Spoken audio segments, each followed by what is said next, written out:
الله تعالى محمد رسول الله والذين معه أشداء وعلى الكفار رحماء بينهم تراهم ركعا سجدا رحماء بينهم. لا نكون مؤمنين لكنا رحماء بيننا ونترك أمر الخوارج البدع والمنكرات. ونسأل الله تعالى أن يوفقنا ويكون اتباع الرسول. الحمد لله رب العالمين. الآن جئت سائحا متجولا طالب علم، فسمع بي النواب، والنواب لقب يعطيه الإنجليز، ولكنه هو مؤمن وهو المشرف الأعلى على مدرسة أهل الحديث في دهلي على إحدى المدارس. فبعث إلي ورحب بي وكلمني بلغة فصيحة عربية. قال لي: أنت جئت إلى هنا لماذا؟ قلت: لطلب العلم والاطلاع على أحوال أهل الحديث. قال لي: أهلا وسهلا، وأنا سمعت بخبرك ونرجو من فضلك أنا أشير عليك لا تبدأ بالتجول الآن، لأنك ما تعرف اللغة الإنجليزية ولا الهندية، ونحن في حاجة إليك، لأن الطلبة هنا يتعلمون كل شيء القرآن والحديث باللغة الهندية، وهذا خطأ عظيم ونقص فادح ما قدر على إصلاحه. وجابك الله هكذا، فلك مصلحة ولنا مصلحة. مصلحتك أنت أن تبقى هنا بعض الوقت حتى تتعلم شيء من اللغة التي تقدر تسافر به، ومصلحتنا نحن أن الطلبة يسمعون لغة القرآن بآذانهم من أهلها. فأنا سآمر بين الطلبة المتقدمين تعطيهم درسا يوميا، جزاك الله خيرا، ونحن لا نقول أننا نعطيك الأجر على ذلك فقط، لأن الموارد ضيقة، ولكن نخصص لك 20 ربية في كل شهر، ولا نقول إن هذا قريب، بعيد كل البعد مما تستحقه. قلت له: جزاك الله خير، طيب أنا قابل. هذا الطلب مسكين غريق جدا في العجمة، والشيخ الأستاذ مولانا عبد الرحمن، اسمه مولانا عبد الرحمن، هو يعطيهم غير بالعجمي، يشرح لهم ما يعرفوا لا حق ولا باطل. والحاصل هو الآن أنا بدأت في الدرس، جو الطلبة 15 اللي كانوا متقدمين، وعطيتهم قلت لهم: في أي كتاب أن ندرسكم؟ وهذا خطأ مني، أنا اللي أعين الكتاب الذي يناسبهم. قالوا لي: في المتنبي، في ديوان المتنبي. بدأت في الدرس، درست الدرس الأول، وطبعا غير بالعربي وصعيب عليهم الفهم، ولكن الدرس الأول والثاني والثالث والرابع جئنا إلى بيت هذا يستفيد منكم أهل المعرفة باللغة العربية، وهو أن المتنبي مدح سيف الدولة، قال فيه: أنا له الشرف الأعلى تقدمه، فما الذي الموجود في اللغة طبعة الهندية، فما الذي يتوقع ما أتى نال، ونال نون ألف لام. وقرأت هذا الشطر وأعدت فيه النظر وفكرت ما فهمت، وأنا ليس من عادتي المغالطة والغش، أنا من أول أمري أنا لا أدري أقول لا أدري. فقلت لهم: هذا الشطر على هذه الكيفية لم أفهمه، ويمكن يكون فيه تحريف. قال: أبدا، هذا قرأه لنا ودرسه لنا مولانا عبد الرحمن مرارا كثيرة وما وجد فيه أي خطأ، الخطأ هو في فهمك أنت. قلت له: وهي كان خطأ فهمي؟ بقيت 4 أيام وأنا أطالع وما أفكر. اليوم الخامس ذهبت إلى مولانا عبد الرحمن على زعمهم، وجدت طلبة أكثر عنده هو، لأنه طلب مبتدئين. السلام عليكم. وعليكم السلام. يا شيخ عبد الرحمن، أنا هذا الشطر ما فهمته من المتنبي، وبلغني أنك فهمته. بعده قال لهم: أسكو شطر قد هاب هي سمشتاي. هذا الشطر من البيت حتى الحمار يعرفه. قلت فهمني جزاك الله خير. قال واضح. قلت طيب وضحه لي. فقال لي أنا له الشرف الأعلى تقدمه، يعني أن سيف الدولة تقدمه في الحروب وجرأته وشجاعته أعطته الشرف الأعلى. فما الذي يتوقع أعداؤه من الإقدام والتقدم في الحرب؟ نالوا. قال هذه نالوا حقيقة لم فيها غلط، لابد يكون نالوا بالواو. هذا بعد واضح، هذا شيء بعد كان خفي علي، لا أنت تعرفه أنا ما أعرفه، إن هذا ما يمكنش نالوا. قلت له لكن خلينا نعرف هذا البيت باش نعرف معناه. قال طيب فما الذي يتوقع ما أتانا له؟ قال لي ما موصوله. أقول يكون يعني الذي قال لي ويش في هذا؟ هذا للتوكيد، توكيد لفظي. طيب قلت يتوقع أين فاعله؟ قال يتوقع فاعله ضمير مستتر يعود على الأعداء في البيت السابق. قلت ولكن يتوقع هذا بالإفراد، والضمير لا يكون مستترا إذا كان جمعا. يتوقعون ينبغي قال يتوقعون عنده ضمير بارز، نقول فلان يتوقع وهؤلاء القوم يتوقعون. قال لي تعترض على المتنبي؟ قلت أنا أريد أفهم الآن ما أعترض. قال لي أبو علي الفارسي عكف 5 أيام يقرأ ديوانه ويبحث على خطأ في المجيشين. قلت ولكن هذا ليس بكلام، أنت جيبني ما سألت عنه. قال لك الطلب يقرأ تشلو، قرأ يعني كلام فارغ ما اهتمش بيه أبدا باش يكون مع البحث. والحاصل أنها يعني غضبت غضبا شديدا وتألمت وندمت على أنني سألته، فذهبت أبحث عن شرح المتنبي للعكبري.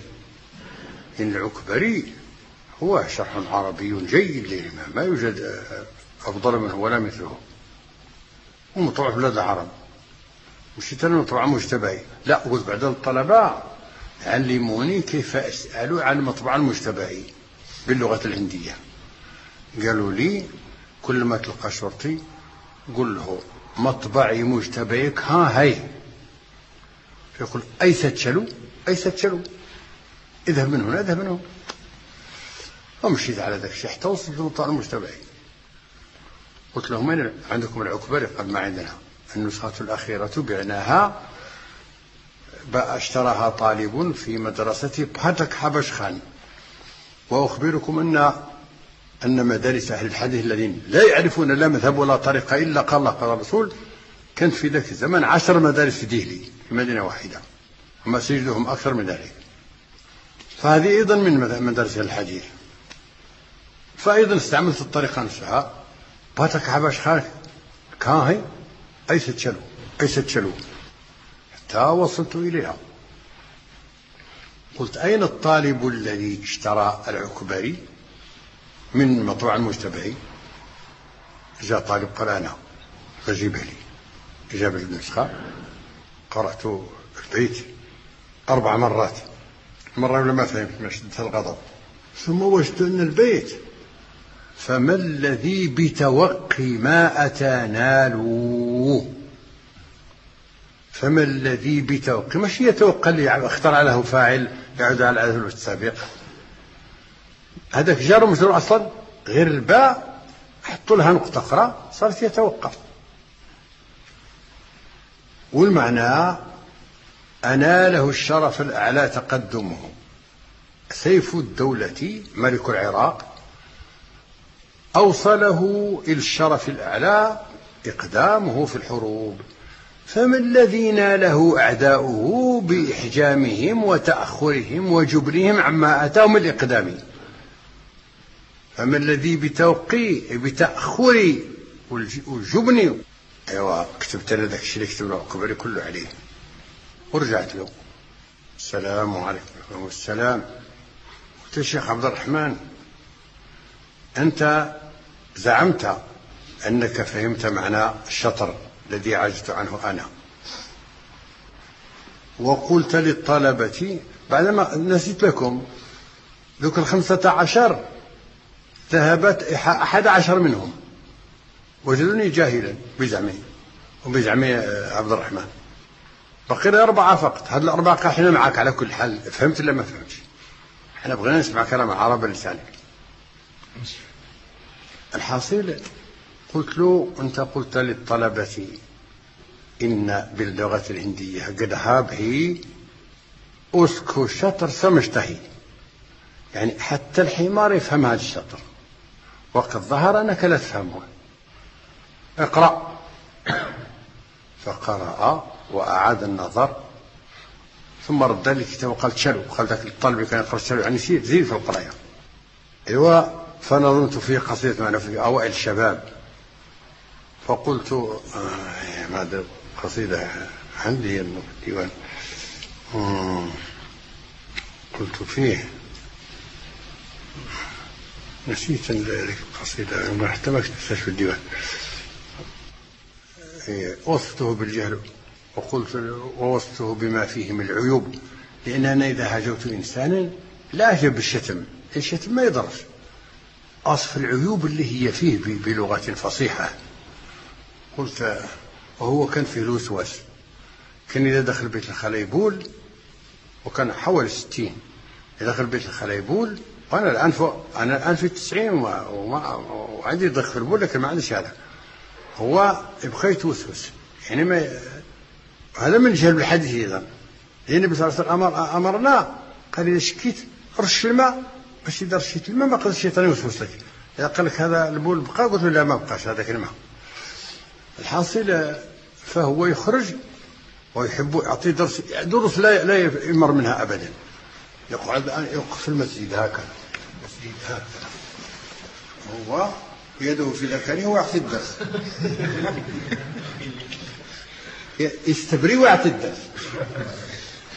فقلت أنا لاح الله شيخا واقفا قابضا على مذاكره في درسه فعل النسناس، مش فعل الناس يعني النسناس، النسناس هم أشبه القردة. فإن كان مجنونا فإن جنونه عضال عقام ما له عوض من آسي. إذا كان هذا الشيخ مجنون جنونه ما يبرأ أبدا، ما له دواء، ما له من آسي من طبيب. فما لك والبيت الذي لست أهله فما أنت فيه طاعم ولا كاسي. وانت بعد عنك شي بيت لا تأكل فيه لا تكسى فيه. أنا قلت وغسل ثياب الأهل ليس له ناسي. يقول المرأة هي اللي تحكم، يجيب ثياب الصبيان والمرأة كلهم يجيهم من المدرسة أنا واحد الناحية اللي هي قدام المسجد ويغسل ثياب أهله وما خليت له شيء أبدا. فهو الشيخ هذا خلاص هاجرته هاجرني، ولكن في صباح اليوم الثالث قال السلام عليكم. وشفت الرجال العامل بالحديث أنا سفيه، يعني أنا ولو أني عندي العلم لكن ما عنديش العمل والأخلاق. وغلبني أنا كان مقتنع، هو غلبني في هذه. وخيرهم الذي يبدأ بالسلام. هذا إذا كان شمون شخصية مثل ما وقعنا. أما باش نعادي إحنا إنسان نصير خوارج نعادي أخ لنا أخطأ في اللفظ أو أخطأ من وجهة السياسية، فهذا في أخبث البدع في الدنيا. ولا توجد طائفة ولا يوجد أحد من الصحابة ولا من تبع الأئمة المجتهدين يوافق على هذا أبدا. هذا أجهل الجاهلين الذي هو يعمل العمل هذا، وهذا يعمله الخوارج الإباضية ولكن في الكبائر مش في الصغائر ولا في الخطأ، يعني خطأ في السياسة ولا خطأ في الفهم، لا حاشا.